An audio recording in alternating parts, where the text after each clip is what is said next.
and I am recording this lecture with your permission. And friends, once more, welcome to this lecture on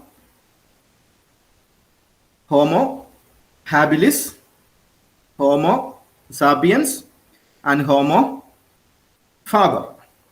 How tools define our species. So friends, the factual references to this lecture is taken from three books.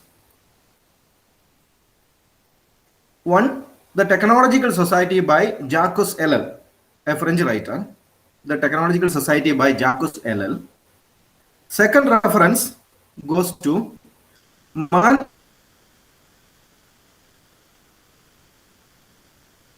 the Toolmaker by Science and Technology in World History by James E. McClellan and Harold Dodd.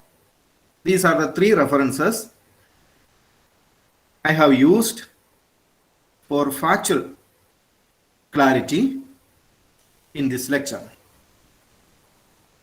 And friends, let us assume that all of us are labeled as Homo sapiens.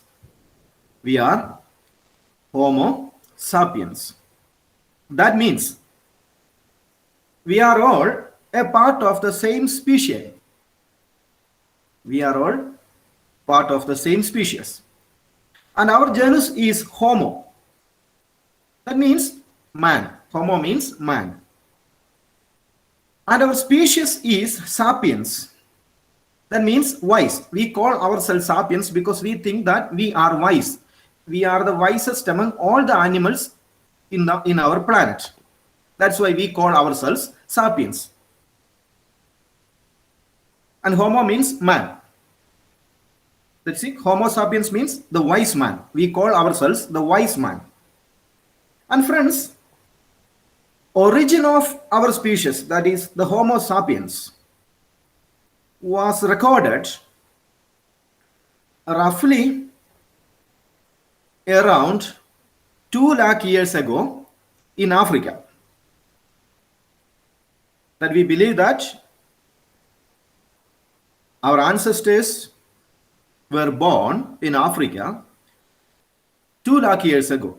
But this is a rough estimation. Still, there is no consensus on the exact, time in which our ancestors were born. And one question always remained intriguing about Homo sapiens. What is it, friends? The question or the intriguing question about Homo sapiens is that, is man a tool maker? Whether Homo sapiens are basically a tool maker, whether Homo sapiens are basically someone who is able to prepare or manufacture or create or invent tools or machines otherwise. Are tools an extension of where our body ends? Are the tools an extension of where our body ends? And what brings tools to our life? What brings tools to our life? Whether we need it actually, whether we need tools actually. These were some intriguing questions about Homo sapiens. To answer this, friends, let us go back to an incident in the 1960s, specifically 1964. What happened in the 1960s? Let us see. Friends, Louis Leakey, a Kenyan British archaeologist who established paleoanthropology as a high-profile research activity, was leading a research team along with his wife, Mary Leakey, in Olduvai Gorge in Tanzania. They were excavating something in Olduvai Gorge in Tanzania. And Louis first visited Olduvai in 1962. This research in question was carried in 1964. Before that, Louis Leakey visited Olduvai Gorge in Tanzania in 1962.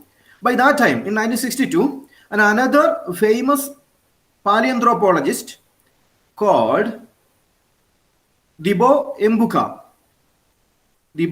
Embuka discovered a tooth supposed to be a tooth of a Homo sapien. That was in 1962. And Louis Leakey visited this place and examined that tooth. And Louis and Mary, his wife, Mary Leakey, thought that this tooth is the tooth of a female Homo sapien. That's why they call that tooth Cinderella. They named that tooth Cinderella. And it was Raymond Dart, another Australian anatomist and anthropologist, called Raymond Dart, who came up with a name to this tooth, a scientific name. That scientific name is called Homo habilis.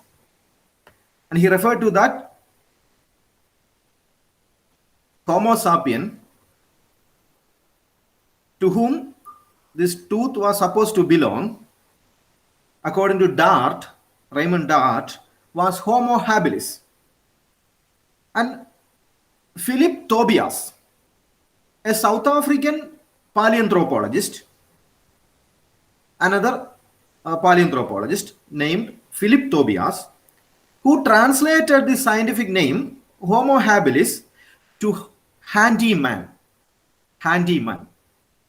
So an interesting story, friends.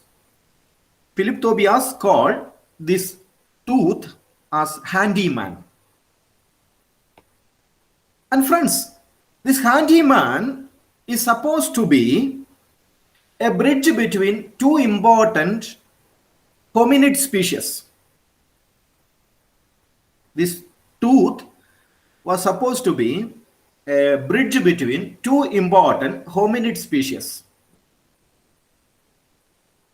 They are considered to be, the tooth or the handyman or the Homo habilis was supposed to be a bridge between Australopithecus and Homo sapiens. Homo sapiens, we ourselves, and Australopithecus lived even before handyman. They were our ancestors. Australopithecus were our ancestors, but they didn't survive the planet Earth. Even the handyman didn't survive the planet Earth.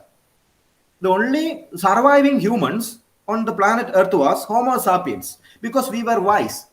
And Australopithecus or Homo habilis or handyman weren't wise as we are. And the human fossils,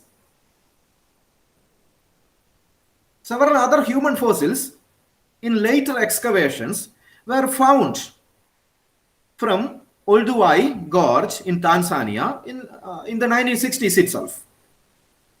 And friends, these researchers, that is Louis Leakey and Mary Leakey, they found and some interesting things from these fossils, later fossils, other than what they call Cinderella, that tooth. Several other human fossils were discovered from Olduvai Gorge. And one interesting thing about these fossils were the fact that these fossils had larger brain and larger body size, but smaller teeth compared to their ancestors called Australopithecus. Clear? They had larger brain and body and smaller teeth compared to the ancestor called Australopithecus. But one interesting thing which Louis Leakey and Mary Leakey discovered from the fossils found at Olduvai Gorge was that these species called Homo habilis or the handy man had a specific behavior. These fossils had a specific unique behavior compared to Australopithecus. What was it? And that specific behavior is the basis of this lecture. They found that these fossils were believed to have used, these fossils were believed to have used a simple stone tool, and the stone tool they used were called Oldowan stone tools. Oldowan stone tools. Oldowan, Oldowan stone tools. Friends, and keep in mind that was the first tool ever used by hominids in human history. And the first tool that man used was supposed to be Oldowan stone tools. These tools are basically simple stone knives.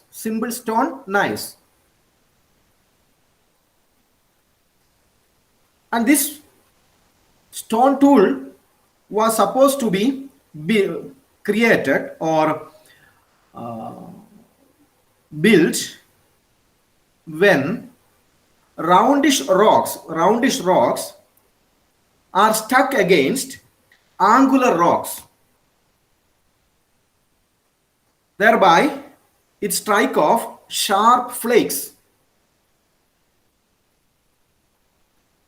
It got sharp flakes or sharp edges by which they can attack other animals. And friends, in 1981, it was in 1981, some other research teams, other than the Lewis family, that is Louis Leakey and Mary Leakey, other than these researchers, in 1981, started some other excavations in Olduvai Gorge in Tanzania in the year 1981, and they found some other fossils in the gorge.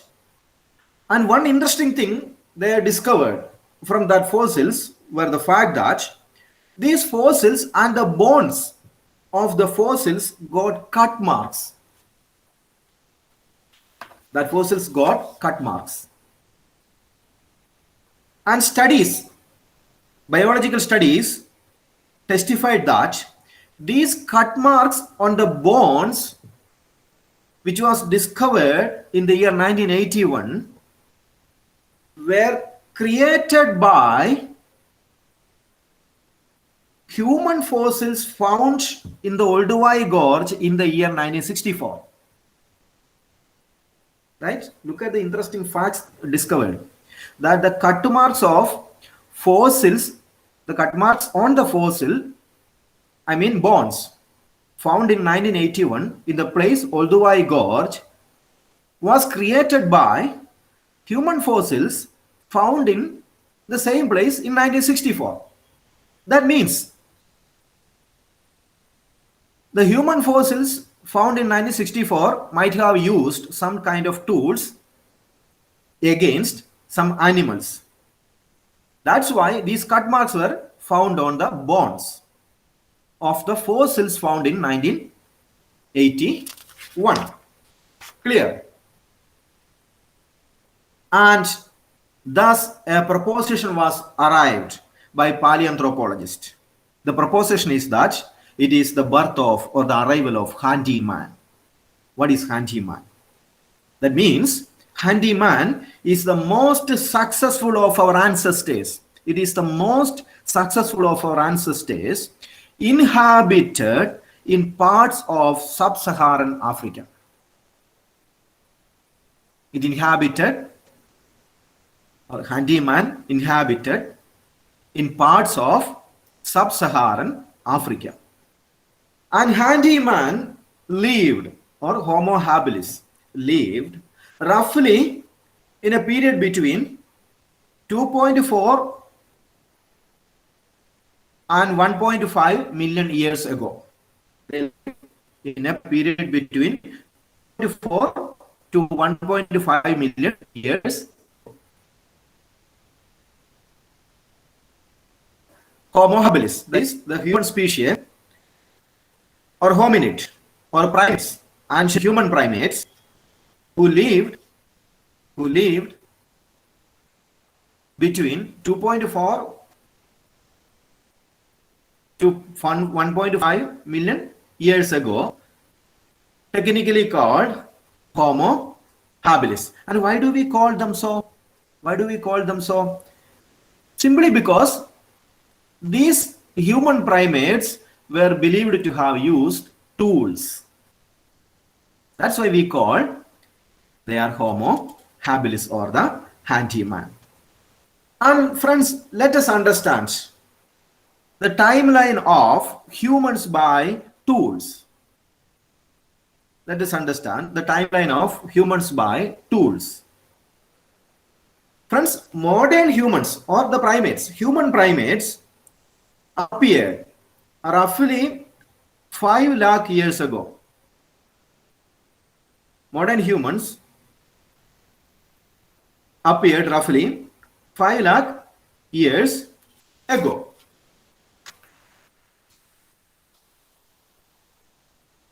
After the handyman, who lived between 2.4 to 1.5 million years ago, that was the time of handyman. After the handyman, another human species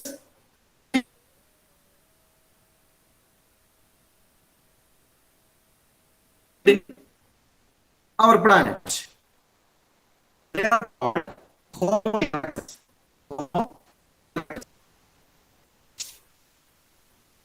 Am I audible? Yes, sir. Yes, sir. Okay. So after the handyman, there lived another human primate called Homo erectus. And it was believed that Homo erectus lived 2 million years ago in a place believed to be what is called Old World. Old World. That is the continents of Africa, Europe, and Asia. Homo erectus, who lived in our planet after the handyman, or the Homo habilis.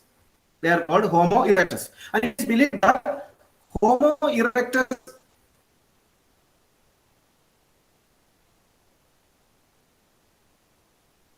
were aware of using fire. And after the Homo erectus, it was believed that another human primates lived on our planet. It was called the Neanderthals.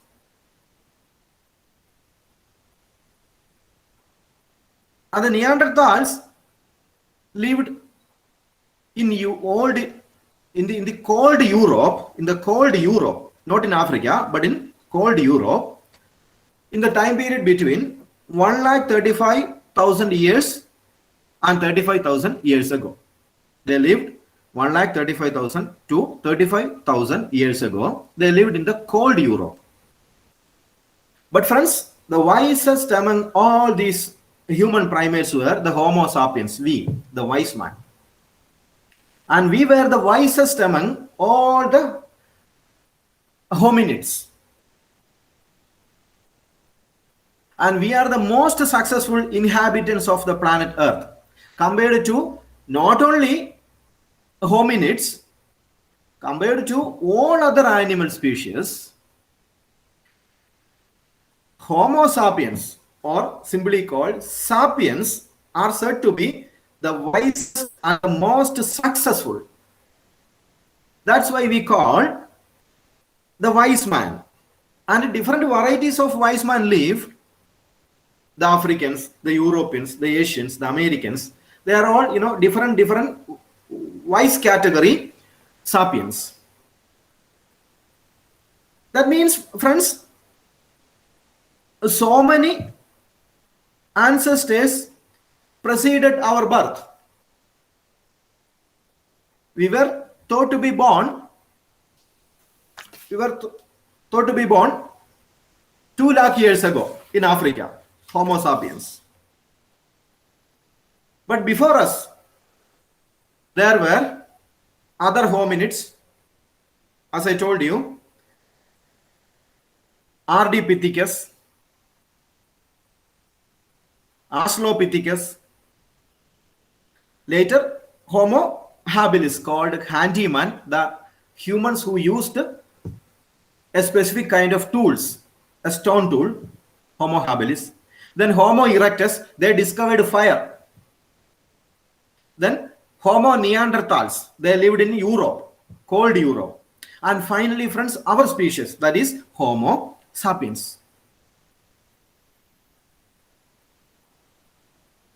So when we look at the whole process of human evolution, we can find that tools are an exclusive human trait. Only humans are able to build tools. And the oldest fossil of the human genus, that is Homo habilis, received its name just because of that, the handy man.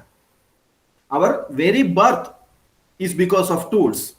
Our very survival is because of tools. That's why our ancestors were called Homo habilis, or otherwise handyman, meaning the humans with the tools. That means tools are, or machines are, or in a broader sense, technology. In a broader sense, technology are a human trait.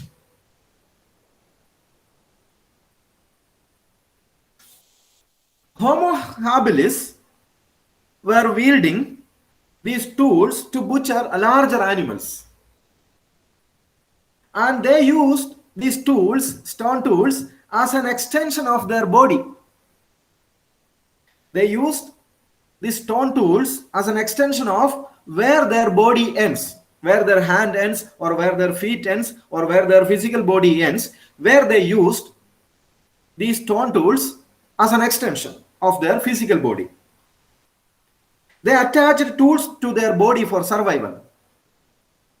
This Homo habilis, or the handyman, used tools as an extension of their body, and in a sense they attach tools as part of their body. Just like you people are always using this mobile, right? Now these days you're always using this mobile, right? So just like that, handyman had an extension in their body called a stone tool. That was just a stone tool, a stone piece. And now you have mobile replacing that stone tool, right? All of you may be using mobile round the clock basis, and you can't imagine a few hours without using mobile, because we are so much attached to this technique, this tool, right? And we live in this tool. And friends, they were declared the tool maker, the handyman were declared tool maker and the meat eater. So two things are attributed to Homo habilis. That is, they were tool maker, just like our mobile, and they were also meat eater.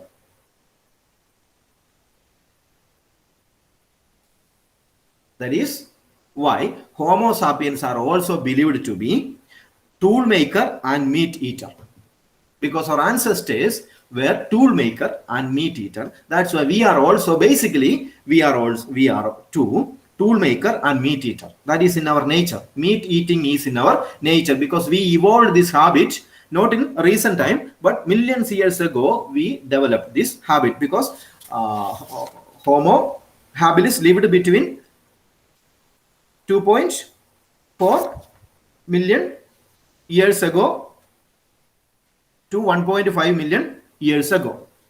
In between that period, they lived, and during that era, they developed this habit, meat eating and tool making, because meat eating is in our habit. That making tools certainly helped the tool maker survive, that is handyman to survive, just because they had tools. And friends, let us understand the prehistory of tools. And friends, scholars have drawn a sharp distinction between prehistory and history. Prehistory is the era from the biological beginning of humankind over 2 million years ago. It is the era from the biological origin of a human, maybe from the time of Australopithecus. Biological beginning of humankind over 2 million years ago to the era in which civilization originated 12,000 years ago. That is, prehistory is an era between 2 million years ago and 12,000 years ago. By 12,000 years ago, we can see that we humans or Homo sapiens started a settled life. We began to own a piece of land and began to settle there. In between that era, we can call it is prehistory. And prehistory is also divided into two. One is the Paleolithic and the second one is the Neolithic. What is the Paleolithic? And what is the Paleolithic tools? And friends, you might see, you may notice that the label Paleolithic comes from the Greek word paleo. That means ancient. Lithos means stone. That means that era is also is associated with the tools. So we classify human history in terms of tools. So Greeks use two words, paleo and lithos. Paleo means the ancient and lithos means stone. Paleolithic means a particular era in which some kind of tools were used. That is why we call a particular era as Paleolithic, or otherwise called Old Stone Age. Old Stone Age. That is, Paleolithic is an Old Stone Age. In this period, between 2 million and 12,000 years, humans used rudimentary stone tools. That is, Homo sapiens used rudimentary stone tools. It was designed for collecting and processing wild food sources. Food collecting was an attribute of Paleolithic society, and they were codified as hunter-gatherer society. Paleolithic people were called hunter-gatherer society. They were also Homo sapiens, our real ancestor. Paleolithic people were our real ancestors. They were called the hunter-gatherer society. And Paleolithic technology or Paleolithic tools served only basic food collecting economy. And Paleolithic societies were, essentially egalitarian society. There were no gender discrimination. There were no rape culture. There were no crime. They lived in small groups and of families, fewer than 100 people. They lived in small groups, with the group had less than 100 people. And a type of division of labor existed on gender pattern, but friends, they were not, there were no gender discrimination in the scale which existed in today's world. And artists and artisans created jewelry and portable adornments or ornaments, and decorated small objects with animal motifs.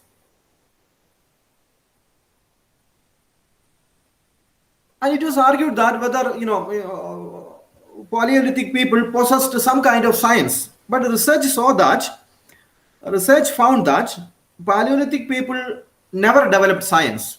They don't know anything about science. That means patterned observation. They don't know. They have no idea about patterned observation. Everything was, just related to their basic survival.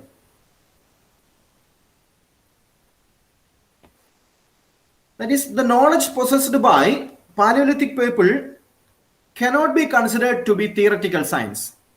They never possessed theoretical science.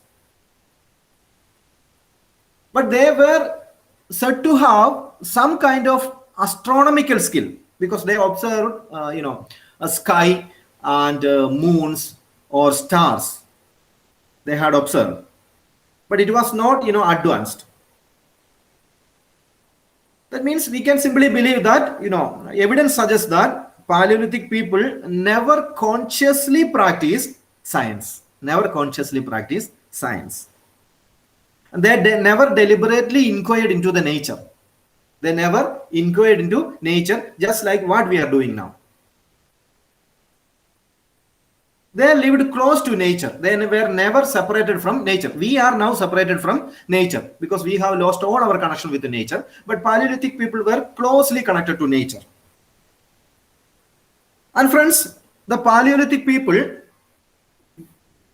did not give up their Paleolithic existence willingly. They never gave up Paleolithic life willingly.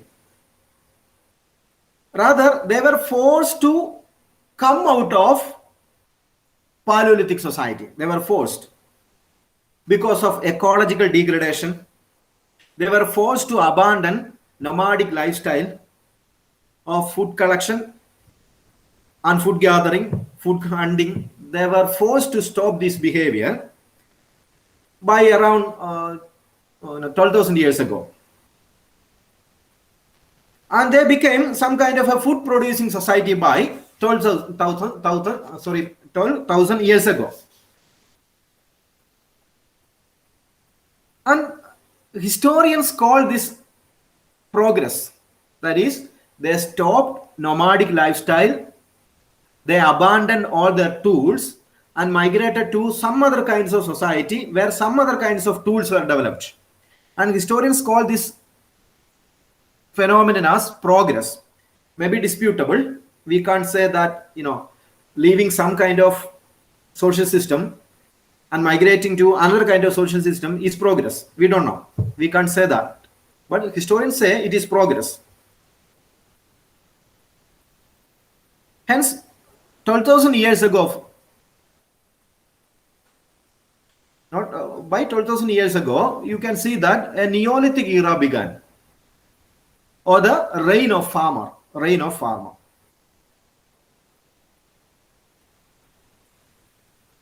That is, Neolithic era began roughly around 12,000 years ago. And historians tell you that, and friends, we can't say historians tell, paleoanthropology or archaeologists will tell about the specific attributes of these societies because there is no history, there is no archival evidence. All these kinds of information come from paleoanthropology and anthropology generally. And anthropologists argue that Neolithic era was basically a socio-economic and technological revolution. A socio-economic and technological revolution. It involved a shift from food gathering to food producing activities. See the difference you see. That is, when Neolithic era began, Homo sapiens started producing food instead of hunting and gathering food. A technological shift occurred and the tools also changed. Humans stopped leading nomadic life. Humans wanted their own piece of land and started getting settled permanently in that piece of land. And biological anthropologist Habiba Chirchir Habiba Chirchir, and her colleagues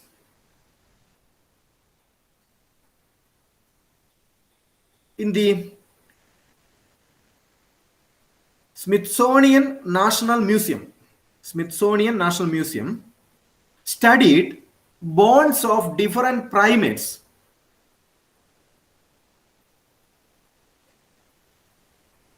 When they looked at the end of bones near the joints, when they looked at the ends of bones near the joints,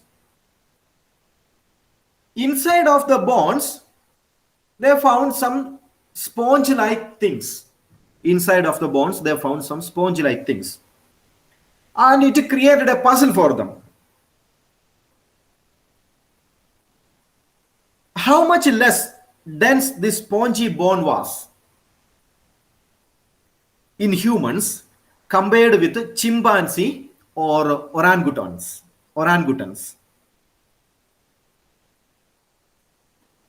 And they discovered that the lightweight bones in humans didn't appear 12,000 years ago.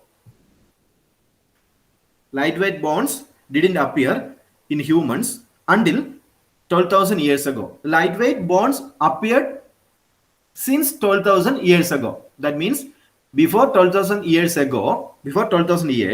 we can see that humans had stronger bones or stronger bone marrow. That is because by 12,000 years ago, we humans, that is Homo sapiens, Homo sapiens started becoming less active. Friends, we were nomadic and we were always traveling. We were physically, we had high physique, we were stronger, we had very strong animals, we had powerful, bones 12,000 years ago or during the Paleolithic era. And when humans started stopping hunter-gathering lifestyle, and when they began to settle, and when they started agriculture, and when they started live in a piece of land, since 12,000 years ago, that means human bonds began to be less dense because we stopped our active life. We stopped our hunter-gathering habit. That is, less dense bone marrow is because it is a feature of those people who started a settled life in Neolithic era. Before that, we had very powerful jaws, very powerful hands, very powerful bones. Our joints were also powerful. We were able to hunt and attack other animals because we had high physique. And we started losing all these human traits 12,000 years ago because we started a settled life. And friends, this settlement of human life began in a place called Near East. It's a very important facts, friends. We started settle in a place called Near East. It's a geographical usage, a geographical term, Near East. It's a transcontinental region. Near East is a transcontinental region. It comprises West Asia, Turkey, and Egypt. And this otherwise called Mesopotamian societies. This Mesopotamian or Near East area covered that existed between Tigris and Euphrates River in the modern day Iraq. That extended up to modern day Iraq. And this area is otherwise called cradle of civilization, where man originally started agriculture. And this is said to be the most fertile area in the world.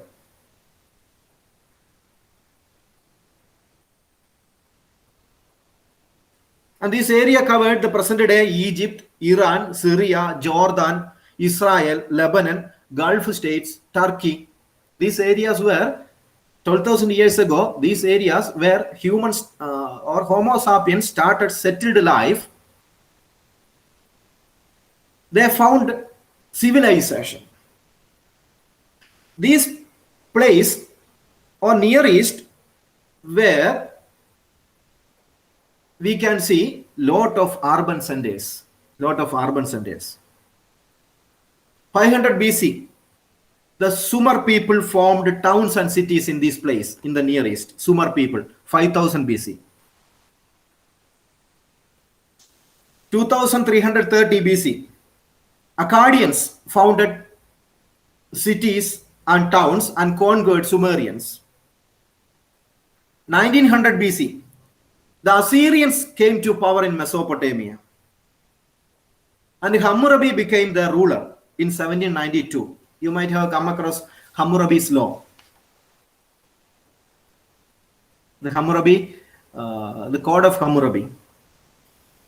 And 1595 BC, the Kassites took the city of Babylon and founded an empire.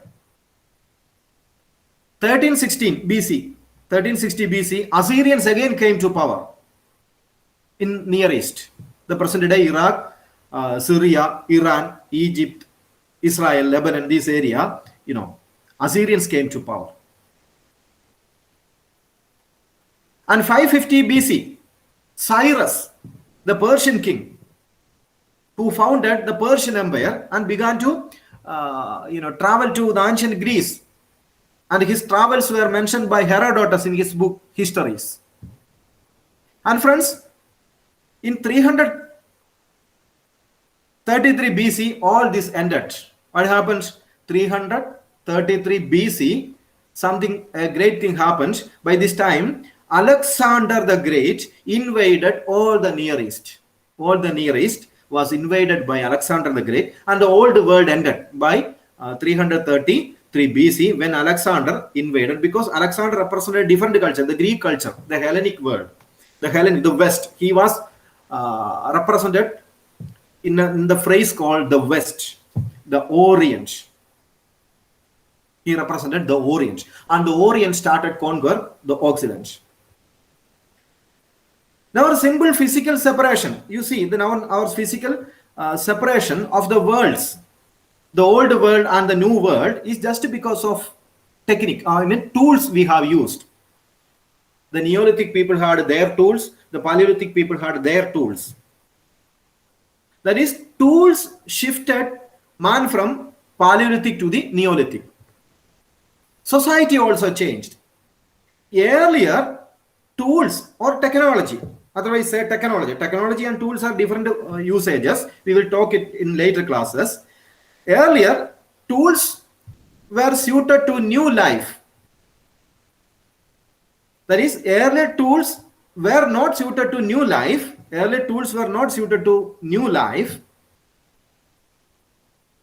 During nomadic life, our tools were suited for hunting and gathering of food.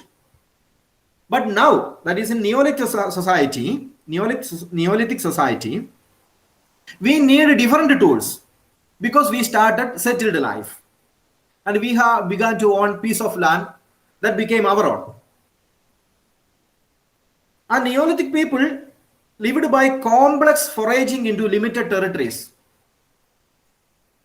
They intensified plant collection and exploitation of broad spectrum of secondary or tertiary food sources, such as nuts and seafoods. Neolithic people started living in a house. The idea of house born, which we have present. The idea of house born. And we started a sedentary lifestyle. What is sedentary lifestyle? It's a lifestyle involving little or no physical activity. Just like, you are watching a TV, or just like, you are always, looking at your mobile in this device. This is called sedentary life. Sedentary life was a part of Neolithic society, not Paleolithic society. So in sedentary life, we are socializing with the other humans, watching television, playing video games, or reading or reading books or using a mobile, or you are always talking in a phone all the day. That's called sedentary life, no activity, or your body is very weak. Humans domesticated themselves and also domesticated other animals during Neolithic era. They began cultivation, variety of plants, wheats, barleys, rye, peas, lentils, flax, soya beans, millet, maize, potato. And their technology began to grow in sophistication. They invented textile. They invented pottery. They invented ceramic. They built permanent structures in wood, mud bricks, and stone. They practiced lapidary craft. They developed metallurgy. The Neolithic people developed metallurgy. None of this existed during the Paleolithic era. Look, technology developing, tools developing.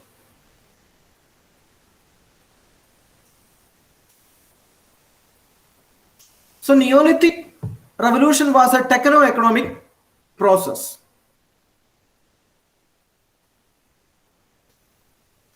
And pottery was an example analogous to fire in the Paleolithic era.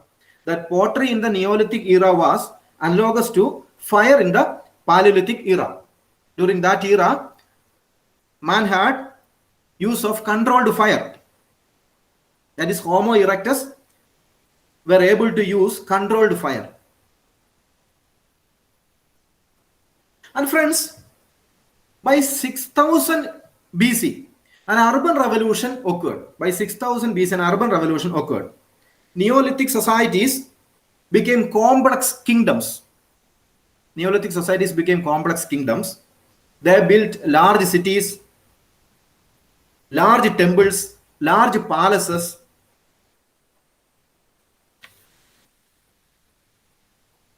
And they built cities, big cities with high population densities, centralized political authority, economic activity. By 6000 BC, we can see that Homo sapiens, their society became complex. And their tools became complex. They began to tame rivers. Mesopotamia, Egypt, Indus Valley civilizations, or China. They tamed rivers in Nile River, or Euphrates and Tigris, Indus Valley River, the Yellow River in China. These became the centers of these civilizations. Irrigation started. Flood control program started. Hydraulic engineering started. Marshes had to be drained. Dams, dikes, canals, conduits, terraces, catchments, lot of things developed. Bronze metallurgy developed. Pyramids developed. The Great Pyramid of Giza, or the Bend Pyramid, or the Red Pyramid, big, great pyramid structures. There were so many pyramids, great pyramids and small pyramids. And Egyptian engineers were supposed to possess mathematical knowledge. Look, their technology and science developed. And Egyptian pyramids were replete with mathematical propositions. And this idea was, mentioned by Greek historian Herodotus in his book Histories.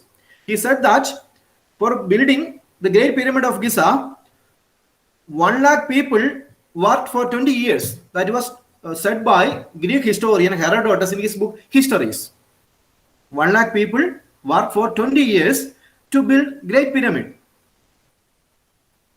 4,000 to 5,000 craftsmen worked at the site every year. And these people developed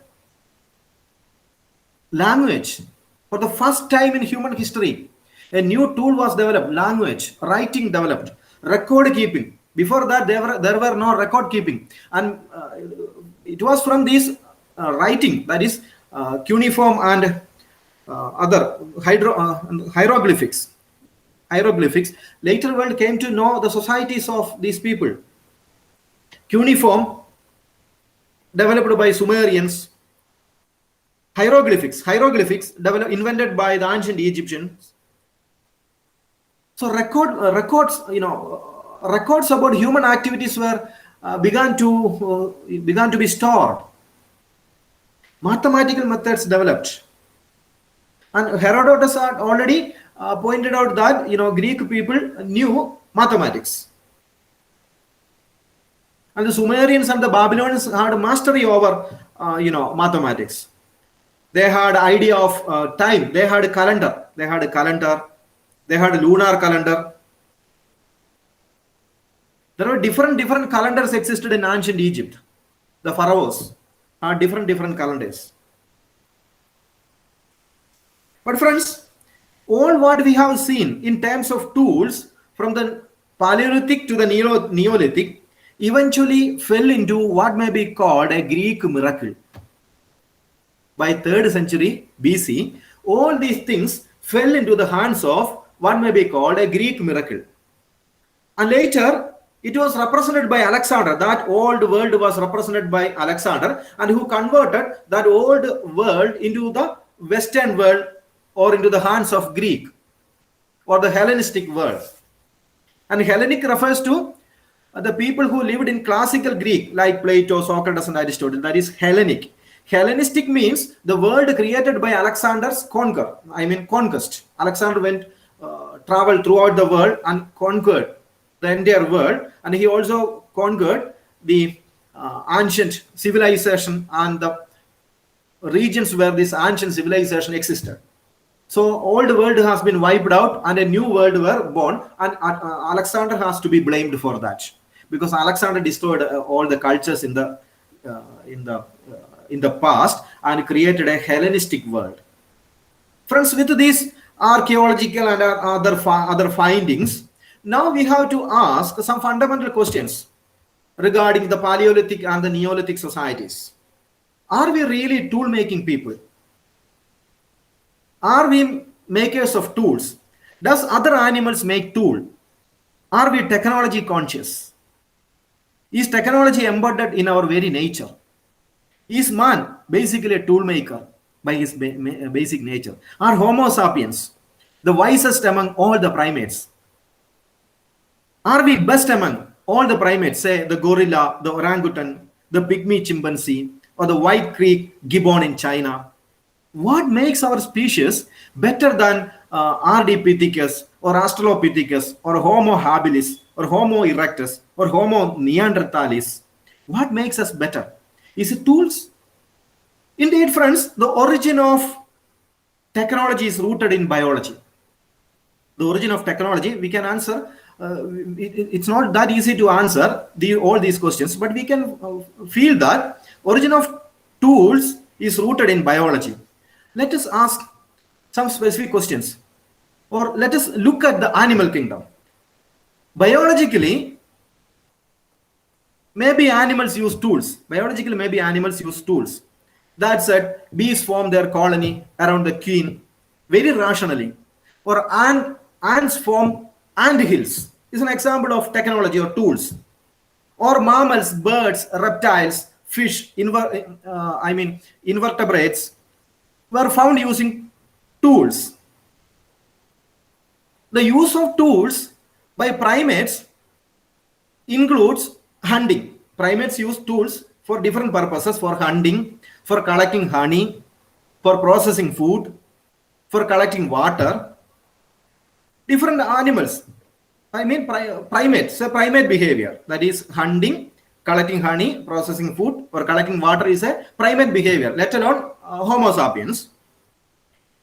But one thing makes Homo sapiens distinct from other animals who use tools. One thing makes Homo sapiens very, very distinct from other animals who use tools. What is it? It is the sapiens alone who were found using tools to make tools. It's a specific sapien behavior, friends. Why do we make this mobile? We are able to make this mobile just because we have some other tools. Because we have some other tools, we are able to make this tool. So we build tools to build tools. We went to space, Mars, Moon, International Space Station, submarine technology, space capsule, commercial flight to space, rocket technology, ICBMs, chemical weapons, biological weapons, nuclear weapons, so many things, friends. We have taken tools to some other complicated levels today. We know in the beginning, handyman developed tools. It just was an extension of their body. Just a stone tool, just an extension of your hand. Handyman used tools to collect food. Tools never had existence independent of the man in the old world. Man held control over the tool because his handwork controlled that tool. My hand just holding this mobile and this is under my control. Just like that, the tools were under our control in the old world. But now, friends, tools reign us. Now this mobile control us. Things have changed. In the old world, I control my stone tool because that was in the palm of my hand. But now the thing in my palm is now reigning me. That's now controlling me. I don't have control over my mobile. Rather, my mobile has control over my thinking power. Tools replaces us. It ruined our very character. We have artificial intelligence, autonomous cars, UAVs. UAV means unmanned aerial vehicles. These technologies replace man from places we thought tools can never replace man. Tools replace man from all other places where we had monopoly in the past. Tools for tools, as I told you, is just a distinguishing trait of sapiens. As I told you before, you just look, jaguar kills crocodile and crocodile kills jaguar. All for food. The same thing happens. Hyena attack lion and lion attack hyena, all for food. But no animal kills its own species for food, right? No hyena kill hyena for food. No lion will kill lion for food. No crocodile will kill crocodile for food. That said, friends, only humans kill humans. We ask why. We don't have, distinct answers to this question, but we have that puzzle in our mind. Is man cannibal? Is man cannibal? We don't know. But we have killed as many humans as possible just because we have tools. We have killed as many humans as possible just because we have tools. That said, friends, this is a technical question, and this technical question was first raised by Hannah Arendt, an American Jewish professor, in her book On Human Condition. In a 1958 book, she raised this question. By the launch of Sputnik into space, Russians announced to the world that they have conquered the space. And in her book, in the introductory part of her book, she poignantly noted that with the progress in science, man has started using weapons against man. She poignantly stated that aspect in her book On Human Condition, that man has declared war against man just because he got knowledge of science. Look at our home, dear friends. You look at your home. There are marvelous tools in your home. Life support. Are there life support tools? You just look at your home. Do you have state-of-the-art tools to break coconut for your kitchen? Do you have smart tools to sweep and clean your home floors, house floors? Do you have sophisticated tools to clean your toilets? Do you have smart tools to cut the meat or vegetables or cook food? Answer is big no. We don't have sophisticated tools to that can give us a better life.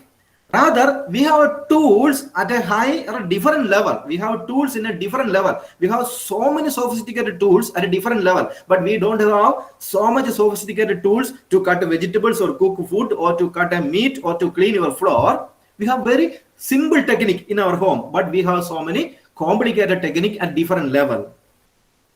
Most of our technique tools are sophisticated at a different level, unlike those of the handyman.